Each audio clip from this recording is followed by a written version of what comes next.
Türkiye'de 28. aprelde polisiya tarafından tutsuk edilip şondan beri Ankara'nın Akyurt deportasiya merkezine saklanayan Türkmen aktivistleri Alişer Sakhatov ve Abdullah Urusov 6. mayda başka deportasiya lagerlerine geçirildi. Değişiklikte YouTube ve TikTok platformalarına Türkmen hükümetine karşı tankide çıkışları bilen tanalyan blogerlerden Sakhatov Edirne şehrinaki, Urusov bolsa Kırklareli şehrinaki deportasiya lagerlerine götürüldü.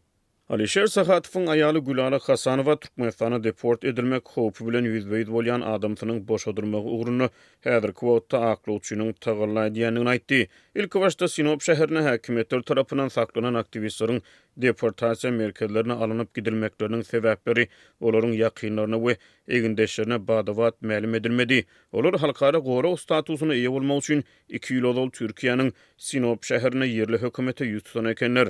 Aktivistlerin eginleşleri olaryň işine garamak üçin aklawçynyň tutulanlygyny we 29 aprelde onuň öz müşterileri bilen duşuşyp bolardan degişli ýagtynamary alanyklaryny ma'lum etdiler. Bu aralykda aktivistler özleriniň tutsuk edilmegine protest bildirip açlyk eglan etdiler. Munyň ideýany 1-nji maýda olary Türkmenistany uğratmak babatda Türkiýanyň migrasiýa edarasy tarapyndan degişli kararlaryň çykarlanlygy, şeýle-de aklawçynyň bu kararlara resmi şikaýet bildirenligi ma'lum boldy. Şol babatda olaryň deportasiya lagerine saklanmagyna garşy hem aýry başga şikaýet ardasy berildi. Aktivistlerin Türk paýtagtyna deportasiya lagerinden çıkarılıp başga deportasiya merkezlerine götürilmegi şeýle şikaýetlaryň ideýany bolup geçer. Eginleşleri we maşgala agdalar aktivistlerin işine garayan aklawçynyň hyzmatlaryna niýetlep pul ýonamak kampaniýalaryna badalga verdiler. Olar bu tölegler üçin 5000 ABŞ dollar möçberini maliýe feriştesiniň zerur bolanyny aýtdylar. 39 ýaşly Alişer Sakhatov we 31 ýaşly Abdullah Urusov dünýäniň iň repressiw ýurtlarynyň biri bolan Türkmenistana adam hukuklarynyň basgylanmagyny tanqidlap sosial ulgamlarda çykyş edýärler.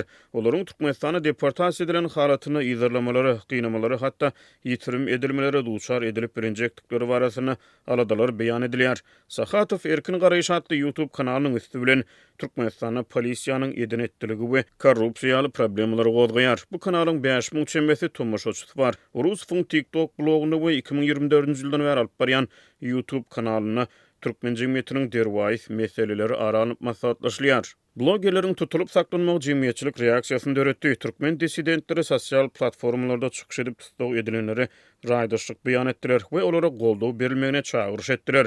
Azatlyk radiosu Türkmen raýatlarynyň Türkiýede tutulup saklanmagy we olaryň deportasiya howpy bilen ýüzbeýiz bolmagy barada Türkmenistanyň Türkiýedäki ilçihanasynyň tesbir alyp bilmedi. Redaksiýa ilçihana bilen habarlaşmak üçin birnäçe gedek finansyk etdi.